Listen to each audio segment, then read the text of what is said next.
नमस्कार साथियों, आज की वीडियो में हम कोहराम कॉमिक्स को ब्रीफ में एक्सप्लेन करेंगे। हमेशा से सुनसान पड़े राजनगर और महानगर के बीच सुनसान पड़ी पहाड़ियों में आज कुछ ज़्यादा ही हलचल चल रही थी। सदियों बाद आज आसमान में कुछ तारे नज़र आने वाला था। उन सब के लीडर प्रोफेसर कहता है कि मेरी कैलकुलेशन के हिसाब से 50 लाख साल के बाद अर्थ के पास से ये तारा निकलने वाला है। उसके लिए कुछ घंटे इंतज़ार करना मायने रखते हैं। फिर दूसरा आदमी कहता है कि 1 लाख साल तो मैं मान लेता, मगर 50 लाख साल कुछ ज़्यादा ही नहीं हो गए। फिर प्रोफेसर कहता है कि सब बातों को छोड़ो, पुच्छल तारा चांद पर स्थित हमारी सैटेलाइट के रेंज में आ चुका है। उसका फोकस तारे के सेंटर में करो।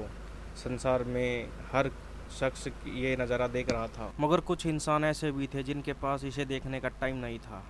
कोई भी टाइम हो या कोई भी मौका, अपराध होने वो कभी बंद नहीं होता और ना ही कभी अपराध विनाशकों को चैन लेने देता है। अपराध और अन्याय की लड़ाई तब तक चलती रहेगी जब तक इंसान इस धरती पर मौजूद है या जब तक सृष्टि मौजूद है, क्योंकि बुराई को जड़ से ख़त्म करने के लिए इस पूरी सृष्टि को बदलना होगा। और दूसरी ओर हर कोई इस तारे को देखना चाहता था, पर कुछ इस पल को कैमरे में हमेशा के लिए कैद कर लेना चाहते थे। उन्हीं में से एक थे प्रोफेशनल कैमरामैन रमेश खन्ना, जो उन्हीं इंसानों में से एक थे। और उधर सुनसान इलाके में कुछ साइंटिस्ट की टीम उस तारे के बारे में इंफॉर्मेशन जमा कर रही थी।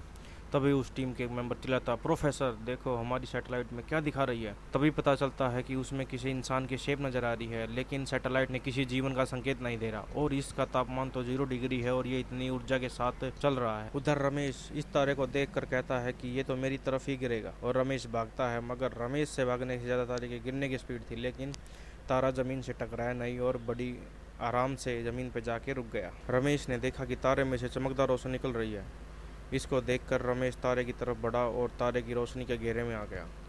तभी रमेश कहता है कि इस तारे में से कुछ मेरी तरफ बढ़ रहा है। और जब तक रमेश कुछ समझ पाता, उस ऊर्जा ने रमेश को अपने आगोश में ले लिया और कुछ ही देर में रमेश तड़प रहा था। कुछ समय बाद वो दर्द हंसी में बदल गया और साथ ही बदल गया रमेश का शरीर। और वो प्राणी कहता है कि इस आदमी को कंट्रोल में लेने के लिए बहुत एनर्जी ख़त्म हो गई, लेकिन इस आदमी के यहाँ मिलने से मेरा काम आसान हो गया। और पता चलता है कि वो प्राणी हरू है। हरू कहता है हरू सबसे उत्तम और हरू की सृष्टि सबसे उत्तम। जैसे कि यहाँ से 40 करोड़ लाइट ईयर दूर हमारी हरों की सृष्टि है, वैसे ही यहाँ पे देवताओं की सृष्टि है। और देवताओं को ये ग्रह पृथ्वी बहुत प्यारा है। अगर हम यहाँ देवताओं से बेहतर सृष्टि बना सके तो ये भी हरुओं का साम्राज्य होगा। आज से 40 लाख करोड़ साल पहले हम देवताओं को यहाँ चुनौती दे चुके हैं और यहाँ पर जीवन का अंत भी कर चुके हैं। हर 50 लाख साल बाद हम यहाँ देखने आते हैं, मगर ऐसी सृष्टि इसी बार दिखाई दी है। पिछली बार तो हमने एक उल्का पिंड के जरिए इस सृष्टि का अंत कर दिया गया था, मगर इस बार मुझे खुद यहाँ आना पड़ा, क्योंकि इस बार देवताओं से सीधी टक्कर होगी। अगर हम हारे तो हम यहाँ कभी नहीं आएंगे, और अगर हम जीते तो देवता को ब्रह्मांड का यह हिस्सा हमारे लिए छोड़ना होगा। हरू कहता है हमारे और देवताओं की सीधी लड़ाई में तो ये सृष्टि समाप्त हो जाएगी, इसलिए मेरे प्यादे यहाँ देवताओं के प्यादे से लड़ेंगे। मेरा प्यादा यहाँ नहीं है तो इसी पृथ्वी के प्राणियों को ही मुझे अपना प्यादा बनाना होगा। और हरू वहाँ से गुजरते एक स्नेक को उठा लेता है और उसमें अपनी हरू ऊर्जा भर देता है, और हरू ऊर्जा के कारण वो स्नेक एक विकराल रूप धारण कर लेता है। और उधर महानगर में एक गैंग एक सॉफ्टवेयर कंपनी के द्वारा सरकार के लिए बनाए गए सेफ्टी सॉफ्टवेयर को चुरा रहा था और कहता है कि इसके तो 50 लाख मिलेंगे। और उसे एक आवाज़ सुनाई देती है, तुरंत इसे जगह रख दो। और वो पलट कर देखता है कि सामने नागराज मिलता है। वो कहता है कि नागराज तू यहाँ, तुझे पुच्छल तारा नहीं देखना। और नागराज कहता है मुझे तारा देखने का शौक नहीं है, मुझे दिखाने का शौक है। और उसके मुंह पर एक जोरदार लात मार। वो आदमी कहता है नागराज तुम्हें मेरी बात माननी होगी। तब नागराज कहता है तुमने मुझे गुलाम कब बनाया। तब वो कहता है मैंने तुम्हें नहीं, इन छोटे छोटे बच्चे को गुलाम बनाया। और इसके बाद उन लोगों में से एक फायर गन लेके नागराज पर हमला कर देता है, मगर नागराज पलट कर वार नहीं करता। और नागराज थोड़ी देर रुकता है और नागराज के हाथ से नाग रस्सी निकल कर टेबल के नीचे से कहीं जाती हुई दिखाई देती है। और इधर नागराज हैरान था कि इतनी देर से याद है मुझे फायर गन से हमला कर रहा, लेकिन मुझ पर इसका असर क्यों नहीं हो रहा। मगर इस पर बाद में ध्यान देते मुझे नाग रस्सी से संकेत मिल रहे हैं कि उसने उस आदमी को पैर में जकड़ लिया है जो बच्ची को पकड़े हुआ। नागराज ने एक झटके से उस आदमी को गिरा दिया और बाकी काम आसान था। नागराज कहता है मुझे ऐसे कमीनों से सख्त नफरत है जो बच्चों को अपनी ढाल बनाते हैं। और फिर उस गैंग के सभी मेंबर के गले में अपने नाग लटका के उनसे कहता है कि सीधा पुलिस स्टेशन जाना है, नहीं तो ये सांप डस लेंगे। और वह पूरी गैंग वहाँ से चली जाती है। और तभी नागराज के हाथ से शीत नाग कुमार निकलता है और कहता है किसी आग की इतनी हिम्मत जो तुम्हें नुकसान पहुंचा सके? नागराज, तुम्हारा शरीर मेरा घर है और मैं अपने घर को कभी जलने नहीं दूंगा। तभी सारी बिल्डिंग थर थर कांपने लगती है। यहाँ से निकलने का सबसे अच्छा तरीका नागरची है। और तभी नागराज को बाहर एक अजीब प्राणी दिखता है जो इस बिल्डिंग को हिलाने का कारण था। ये वही प्राणी था जिसे हरू ने अपनी ऊर्जा दी थी। तभी नागराज देखता है कि उस प्राणी की पूंछ पर एक वाइब्रेटर की तरह कुछ लगा हुआ है और ये प्राणी अपनी पूंछ को बिल्डिंग के साथ हाथ सटा कर खड़ा हुआ है। तभी नागराज एक पुलिस वाले को बच्ची को सौंप कर उस प्राणी की तरफ बढ़ता है और इस नज़ारे को देखकर नागराज सन्न रह जाता कि प्राणी अपने मुंह से ऊष्मा की किरणें निकालकर बिल्डिंग के मलबे को पिघला देता है। नागराज सबसे पहले उस प्राणी को आम लोगों से दूर करता है और इस काम में नागराज के दोनों सब सर्प उसके काम आता है। सब तीन तीन की जोड़ी बनाकर उस प्राणी पर हमला करते हैं जिससे प्राणी पीछे धकेलता है। और दूर कहीं बैठा हुआ हरू वहीं पर सब कुछ देख रहा था और कहता है ये हरू और देवताओं की पहली लड़ाई है। नागराज के लिए ये लड़ाई मुश्किल होती जा रही थी। मौका मिलते ही नागराज अपने सर्पों की सेना के गुच्छे को बनाकर उस प्राणी के मुंह में डाल देता और एक धमाकेदार आवाज के साथ उस प्राणी के चीथड़े उठ जाते हैं। लेकिन नागराज की खुशी ज्यादा देर तक नहीं रही क्योंकि उस प्राणी का शरीर दोबारा से आपस में जुड़ने लगता है और अब उस प्राणी को एक आदेश मिल चुका है। आदेश मिलते ही प्राणी ने अपनी पूंछ से एक कपकपाते हुए वाइब्रेटर को नागराज के शरीर से चिपका दिया, जिसके चिपकने से नागराज शरीर कांपते हुए धरती में धंसने लगा और नागराज धीरे धीरे धरती में समा रहा था। लेकिन जैसे ही नागराज समाते हुए नीचे भूमिगत पानी के में पहुंचा, नागराज ने अपनी कैचुली बदली और उस वाइब्रेटर से मुक्त हो गया। नागराज किसी तरह सतह पर पहुंच चुका था, इस हालत में नहीं था कि उस प्राणी से लड़ सके।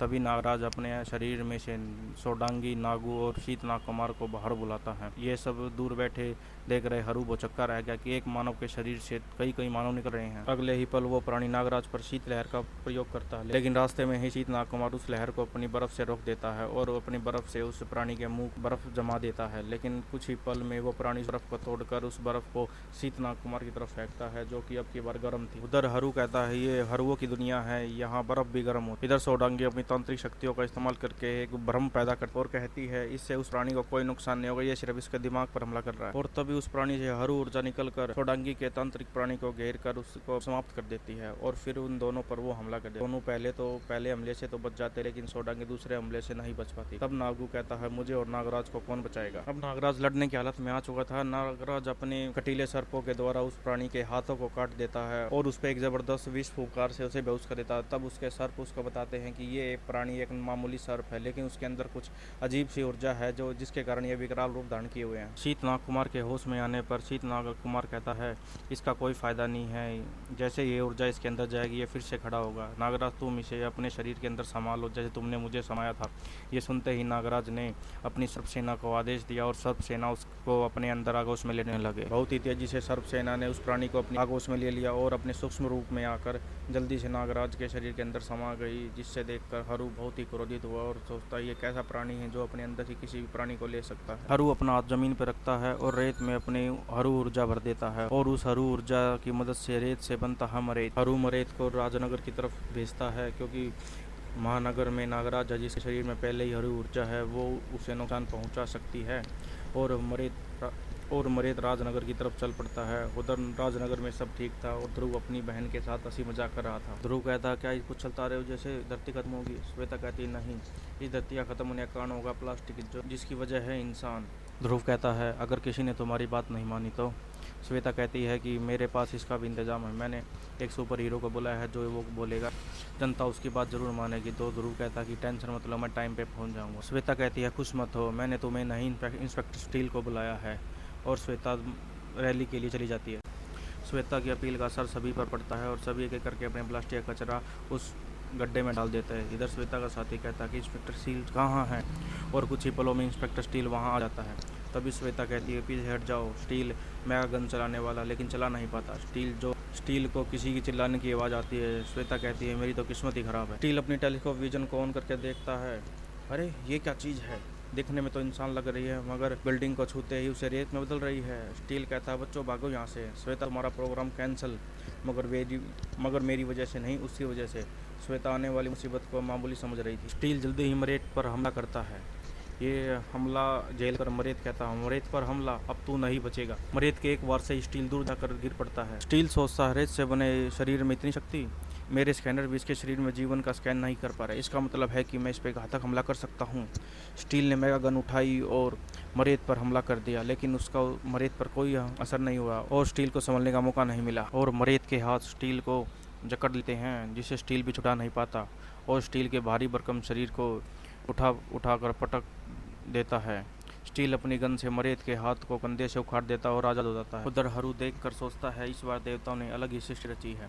पहले एक मानव के शरीर से अलग अलग मानव निकल रहे थे और अब ये धातु का मानव। और मरेत का हाथ फिर जुड़ जाता है और कहता है, अब मरेत मारेगा तो तू नहीं जुड़ पाएगा। इससे पहले स्टील संभल पाता, मरेत ने अपने हाथ से रेत की आंधी शुरू कर दी और स्टील रेत में धंसने लगा, जिसके कारण स्टील के उपकरण भी काम करना छोड़ रहे थे। स्टील रेत में धंसने वाला था कि अचानक एक स्टील की बेल स्टील पर आकर लपट गई और स्टील मुड़कर देखता है चंडिका एक टो ट्रक की मदद से उसे बाहर निकाल रही। स्टील कहता है, चंडिका मेरी बॉडी पार्ट्स अभी जाम है, इसमें कुछ समय लगेगा। तो चंडिका उसकी भारी भरकम बॉडी को ही यूज करके टो ट्रक की मदद से उस मरेत पर हमला करने लगती है। स्टील और चंडिका मरेत की बॉडी को जुड़ने से पहले ही तोड़ रहे थे। स्टील कहता है, चंडिका मेरे जोड़ अब खुल गए हैं, मरेत को तोड़ने का कोई फायदा नहीं है। चंडिका कहती है, इसका कोई फायदा तो नहीं है, लेकिन इसे तोड़ते रहने से हमें कुछ सोचने का समय मिल जाएगा। लेकिन इससे कुछ फ़ायदा नहीं हुआ। मरेत के टूटे हुए सिर से ही मरेत रेत का हमला शुरू कर देता है।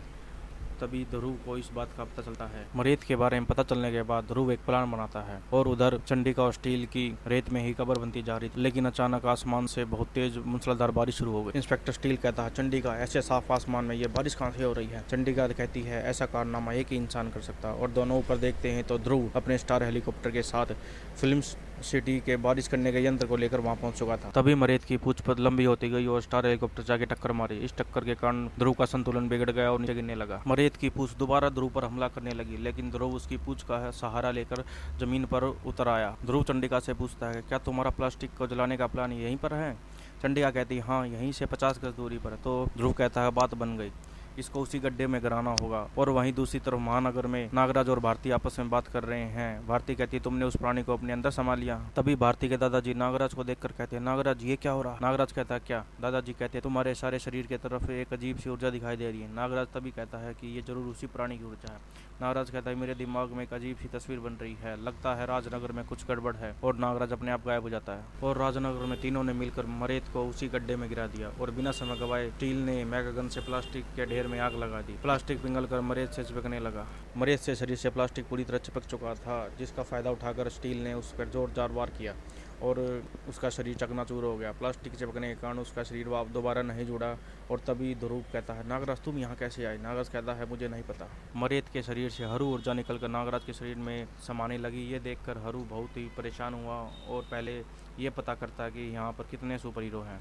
और हरू प्लान करता है कि हीरो को आपस में लड़ाने का। पहले वो चुनता है डोगा और एंथनी को। मुंबई में डोगा एक ऐसे गिरोह का ठिकाने का पता लगाता है जो मुर्दा की बॉडी पे साइंस प्रयोग करके उन्हें डेड बॉडी को बॉम्ब बनाने की कोशिश कर रहा था। वहाँ पर अघोरीनाथ का एक तांत्रिक भी मौजूद था और वो अपनी तंत्र विद्या से वहाँ पर पड़ी एक डेड बॉडी में कुछ आत्माओं को भेज देता है और वो डेड बॉडी उठकर खड़ी हो जाती है। लेकिन तभी वहाँ डोगा पहुँच जाता है। डोगा के आने से पहले ही डेड बॉडी बम बन चुकी थी और अघोरीनाथ ने डोगा पर कुछ आत्माओं को छोड़ दिया। डोगा को कुछ समझ नहीं आ रहा था उसके साथ क्या हो रहा है। राजनगर में सभी आपस में बात कर रहे थे कि ये एक साजिश है।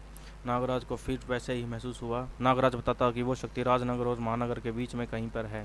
ध्रुव कहता कि मैं अभी पता लगाता हूँ। और मुंबई में अदृश्य आत्माएं डोगा पर हावी हो चुकी थी, लेकिन डोगा कभी हार नहीं मानता। डोगा किसी तरह अपनी गन तक पहुँचता है और उस तांत्रिक की छड़ी पर रखी खोपड़ी को उड़ा देता है और इसके साथ ही उस तांत्रिक को भी मार देता। अब डोगा डेड बॉम्ब की तरफ मुड़ता है, मगर वो वहाँ से जा चुका था। डोगा अपनी डोगा आर्मी को ऑर्डर देता है कि उसे ढूंढो, मगर रूपनगर के एक कब्रिस्तान में हरू ऊर्जा एक कब्र की ओर जाती है। हरू ऊर्जा एंथनी को कब्र से निकालकर कहीं ले जाने लगी और मुंबई की सड़कों पर डेड बॉम्ब घूम रहा था, जो अब एक पब में पहुंच चुका था। पब में मौजूद सभी लोग उसे देखकर डरने लगे, लेकिन तभी वो डेड बॉडी वहाँ पे डांस करने लगा और माहौल बदल गया। तभी वहाँ डोगा पहुँचता है। डोगा पब को खाली कराने के लिए वहाँ एक फायर करता है और सभी वहाँ से भागने लगते हैं। फिर उन दोनों के बीच में फाइट शुरू हो जाती है। लड़ते लड़ते डोगा उस बॉडी पार्ट्स को काट रहा था और काटने के बाद उसकी डॉग आर्मी उसको उठाकर कहीं ऐसी सुनसान जगह पर छोड़ देती थी जिससे ब्लास्ट होने के बाद किसी को नुकसान ना पहुंचे। तभी वहाँ पर एंथोनी आ जाता है और कहता, डोगा तुझे पता है ना मैं मुर्दों का रक्षक हूँ और तू एक मुर्दा के साथ ऐसा बुरा सलूक कर रहा है। डोगा कहता है, नहीं, ये एक बॉम्ब है, थोड़ी देर रुक जा फिर खुद देख लेना। और तभी हरू ऊर्जा एंथोनी से आके टकराती है और तभी एंथोनी डोगा पर हमला शुरू कर देता है और डोगा और एंथोनी में घमासान युद्ध स्टार्ट हो जाता है। एंथोनी का शरीर उसके बस में नहीं था। एंथोनी ने रेमन प्रिंस को इशारा करता है और वो एंथोनी के दिल पर वार करता है, लेकिन हरू अपनी एक्स्ट्रा ऊर्जा का यूज करके एंथोनी के द्वारा उसके रेवन प्रिंस पर हमला करता है, जिससे वह बेहोश हो जाता है और डोगा की गोलियां खत्म हो चुकी थी। मगर डोगा एंथोनी को डेड बॉम्ब के ऊपर गिरा देता, जो कि फटने वाला था। बॉम्ब फटते ही एंथोनी का शरीर शांत हो गया। अगले ही पल हरू ऊर्जा एंथोनी के शरीर से डेटोनेट के शरीर में चली गई। डेटोनेट वही इंसान और डेड बॉडी से बॉम्ब बनाता था और डेटोनेट डोगा पर हरू ऊर्जा से हमला करता है। हरू ऊर्जा डोगा पर शिकंजा कसने लगती है। एंथोनी को अब होश आ चुका था और अब उसे ही डोगा को रोकना था। भाइयों, इस वीडियो का सेकंड पार्ट कुछ दिनों में आएगा। वीडियो अच्छी लगे तो लाइक, शेयर और सब्सक्राइब जरूर करें।